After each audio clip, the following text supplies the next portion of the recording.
राष्ट्रीयध्वज विषये किञ्चित् वक्तुम् इच्छामि। राष्ट्रीयध्वजः राष्ट्रस्य सङ्केतः। अस्माकं राष्ट्रध्वजे त्रयः रङ्गाः सन्ति। इयं त्रिरङ्गी भारतवर्षस्य परिचयं कारयति। अयं ध्वजः अतीव मनोरमः। अस्य ध्वजस्य ऊर्ध्वदेशे कुङ्कुमरागः, मध्ये धवलरङ्गः, अधोदेशे श्यामलरङ्गः च विन्यस्ताः। धवलांशस्य मध्ये अशोकचक्रः वर्तते।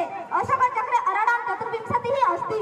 तत्र कुङ्कुमरागः वीरत्वस्य त्यागस्य च, धवलरागः पवित्रतायाः शान्तेः च, श्यामलरागः उन्नतेः समृद्धेः च, अशोकचक्र सत्यस्य तथा प्रगतेः च प्रतीकं। प्रमुख राष्ट्रीय महोत्सवयोः ध्वजं सर्वे स्वस्थाने उड्डयितुं शक्नुवन्ति।